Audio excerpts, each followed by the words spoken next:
it's Jahan here. So, can we invest money and make a profit without having to study the market, know much about the economy, and have it all be automated? Yes, and I believe it is something that everyone should be taught at school. So welcome to this video, and that's what we'll be discussing today. Now, with inflation at 10%, crypto investments crashing, people increasingly being fired from jobs, and wages not increasing in line with increase in living costs, I feel it is more important than ever to learn about index funds, one of the most reliable ways that I know of to passively grow your money over the long run using compound interest and assuming that the market will grow in the long term. Now I'm going to do my best to explain this in a way that I wish someone explained this to me when I was younger. Now it goes without saying that everything I'm sharing today is with my current understanding. I'm not a financial advisor, and it's all self-taught from books, the internet, and friends. Now, saving money is great, and it's important that you do it. However, the money that you hold in cash will depreciate in value over time due to inflation. For example, £10 that you have now will buy you less in a few years than you could buy with it now. In other words, you're losing money that you hold as cash, as each penny is worth less year on year. A savings account can help mitigate this, but not as much as a well-made investment which can allow your money to increase in value over the long run. Now, before we get into investing and how to do this, there are two terms that we need to cover. The first one is a stock. This is what gives the owner or the shareholder a piece of a company. They're also known as equities. The more shares you purchase, the more you're expressing ownership of a company. If the company loses money, so do you, because the value of your stock goes down, and if the company is doing well, the value of the stock goes up, and if you sell, you can make money. Some companies, but not all, also offer dividends, which is a payment a company makes to the shareholder. You could think of it as a passive income for owning the share. Now, investors who have bought ownership in successful companies in the past have grown rich. Imagine if you had become a part owner of Amazon, Google, Coke, Nike, Tesla, Disney, when their stock prices were small. As their profits grow, you would benefit based on the total ownership you would hold. However, some companies fall. They may slowly decline or fail to innovate. Blockbusters, Toys R Us, Kodak, or Polaroid. Now, if you own a stock in these companies, your shares may be worthless now. So if you pick the right stock, you can become wealthier than you were, but if you pick a poor company, you'll be worse off than you were. Now it sounds very risky, and if you're not up to date on the latest happenings in business, constantly checking the news, or reading annual reports due to either lack of interest, or, as many of you are busy people, maybe lack of time, you may not make a good bet and then lose both money and time. So for many of us, this probably puts us off investing. I know it did for me, as that's what I thought investing was, or the only type of investing.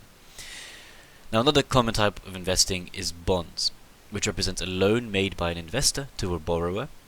Think of it as you lending money with interest when paid back. Now, government and corporations will commonly use bonds in order to borrow money. Now, these typically garner the investor a far lower return than stocks, but are far less volatile. So we'll get more on this later. So these are the two fundamental terms we need for when we're discussing investing. Now, as mentioned, stocks can be quite volatile. So to counter the problem of stocks being unpredictable, a common strategy is to invest in a mutual fund. It allows the investor to invest in many different stocks or bonds. Put simply, it gives investors an easy way to diversify their portfolio, a portfolio being a collection of financial investments. We can't predict which company will do well and which won't. And as the economy generally trends upwards, if our mutual fund is diverse enough, or in an industry that is doing well, for example the tech industry, overall we can expect the value of our investment to also increase. Now, these are usually managed by experienced investment teams. Now, they will set the fund strategies, research investments, they will make trades and monitor the fund's performance. This all comes at a cost.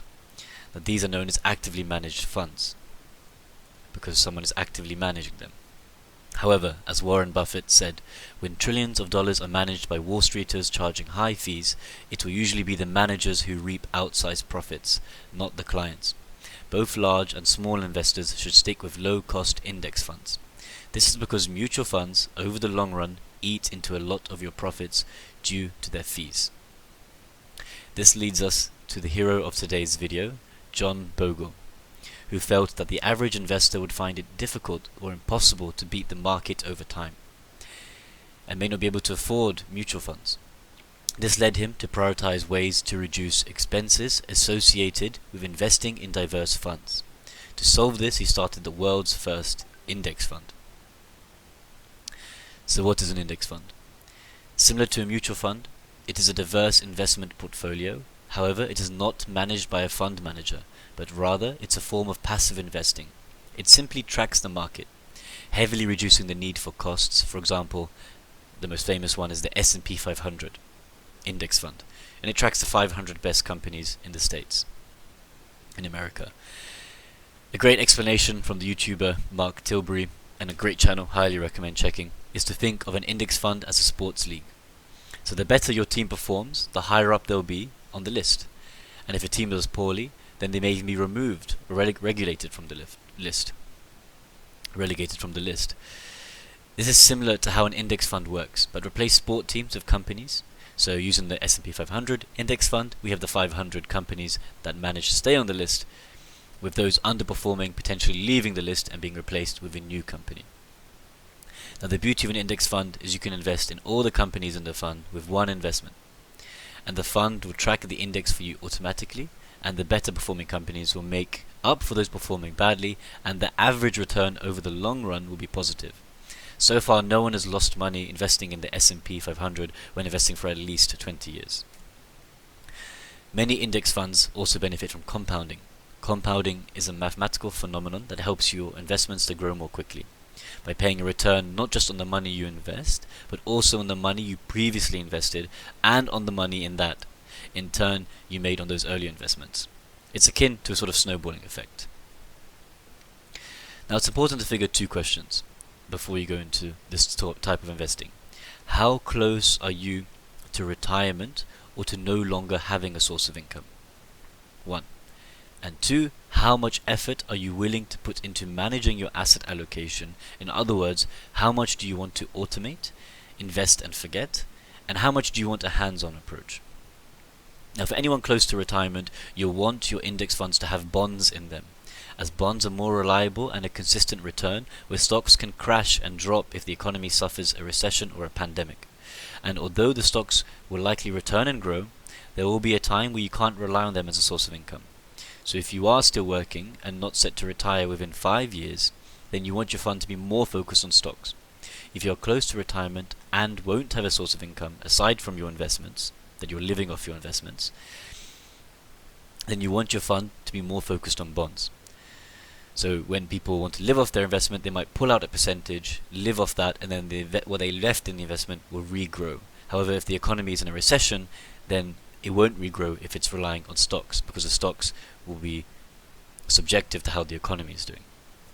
You can read more on this by checking the 4% rule, where you pull out 4% and the 96% recovers, and then you live off that investment. Now you can see this graph here. Look how the stock line doesn't handle a crash well, how it drops. Although the overall trend is upwards, whereas the other line, which has bonds in it, and it's overall lower, however, due to the bonds, it's consistently increasing, and although it doesn't have the same highs, it also doesn't suffer the same lows, meaning it's a more reliable source of income. Put simply, if you buy index funds, you can choose to invest in stocks or bonds, or a ratio of the two. Now, if you're young and have lots of time, until you need to rely on your investments, you can focus on stocks, which are generally more riskier in the short term. And then as you get closer to retirement, you can focus it more towards bonds, because you're less likely to have the time to recover from a crash. Now the beauty of index funds is that you can automate all of this, or you can manually shift between the two. If you wish to automate it, you can opt for what's known as target retirement funds, where you input the year you're going to retire, and it will automatically shift the fund from more stocks to increasing the weight into bonds. Or you can select a ratio using a life strategy fund, for example 70% stocks, 30% bonds. Or you can manually do it where you shift between stocks and bonds by adjusting the funds. So I am currently 100% in stocks, and this is because I'm not using the funds, the index fund, as a source of income right now. I'm not living off it. I'm investing for the future. If I was older, I would have a percentage of my investments be in bonds.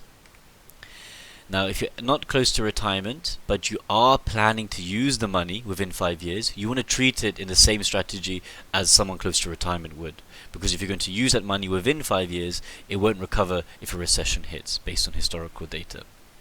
For example, you're buying a house or for a holiday. You can then, if you're in the UK, you may want to use other forms of investing, such as a lifetime ISA or even a savings account, which won't give you much, but at least it's less volatile. So, how to actually invest?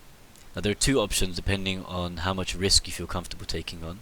There's something known as dollar cost averaging, which is where you invest a fixed amount on a recurring basis, regardless of the share price. The idea behind that is that you cut down on risks related to daily market fluctuations and you just automate it. Now, lump sum is pretty much what it sounds like. You have a large lump sum of money and you choose to invest it all at once rather than in smaller sums over time. Now, I did a lump sum when I first started because I had loads of money saved from not putting it in investing, just in my account. And then after that, I did a dollar cost average approach because I didn't have a lump sum left, so I had no choice but to do a dollar cost average. So every month, a percentage of my salary goes into the index fund, and that's all automated. Main thing to remember is that time in the market is more important than trying to time the market. Now, many countries offer tax-free ways of investing. In the UK, we have a stocks and shares ISA, investment savings account. It's a type of savings account which lets you invest without ever paying tax on any income or gains your investment makes, or on any interest your cash earns. If the stocks or funds in your ISA pays out dividends, you won't have to pay tax on these either.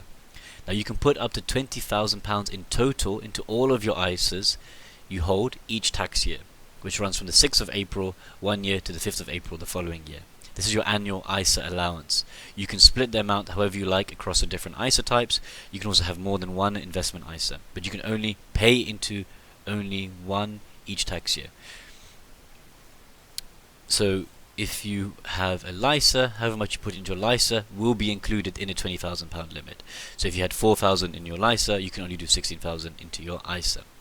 Now, unlike a LISA, you can also take money from your stocks and shares ISA at any time. Now, junior ISA is your child's money and will therefore not be counted as part of your ISA allowance. I believe those in the US have a similar account, maybe the Roth IRA. I'm not familiar with US tax laws. Now, if you are investing for a child, if the child is under 16, then the parent must, or the guardian, must open and manage their junior ISA for them. Junior ISA becomes a standard ISA when the child reaches 18. Now, the annual allowance is £9,000 for a junior ISA, where it's £20,000 for a standard ISA. But you can read more about these online. This is not my expertise, so do check up on this, and there should be a lot of guidance online or all over YouTube. Now, there's something known as a pension, which I'm sure those of you working will know about. A pension is also using the same principle as an index fund, so all the knowledge you learn here can apply there. I also have a SIP account, SIPP, with a Gap Vanguard, and I have that set in a target retirement fund, as mentioned earlier. And whenever I change jobs, I move whatever my previous pensions into the one SIP account, just so it's all SIPP account, so it's all there and I can keep a hold of it when I need it, rather than memorizing loads of accounts. Whether that's the best strategy, I'm not sure.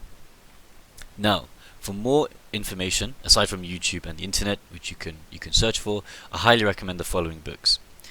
I Will Teach You to Be Rich by Ramit Sethi. If you're in the UK, get the UK edition. If you're in the US, get the US edition. I don't know which countries have their own editions. Either way, the logic will be very useful from that book. The Simple Path to Wealth by J.L. Collins. It's very US focused, but still very applicable universally to anyone who has access to index funds. And also the Little Book of Common Sense Investing by John Bogle himself is a great read if you're more mathematically or statistics minded. Now, in terms of platforms, there are many platforms to use, so go for those that are probably easy to use, have good customer support, and of course are low cost. My choice is Vanguard, as they are the initial founders, but you can do your own research. I know there are, from what I've read in the UK, potentially more affordable ones, but Vanguard is still very low cost. Now, what are the downsides to index funds? To close off, so could you make more money with other forms of investing? Potentially. but you can also lose more too. So with index funds, you invest in low cost process. It's historically guaranteed to make gains with very low effort. I don't know if other investment strategies can offer this. However, if you are well versed in the news and the economy, and you trust yourself, of course you can do individual stock picking, crypto, forex, but they will come at a higher risk, but also potentially higher reward. But any questions you have, do let me know. I'll do my best to answer them. As a reminder, I'm not a financial advisor. Do double check all these things, do some research. I just wanted you to know that this type of investing exists, as I think it's very important to know. And if you feel sad that you weren't doing this when you were younger, remember, the best time to plant a tree was 10 years ago, but the second best time is today. Thank you for watching.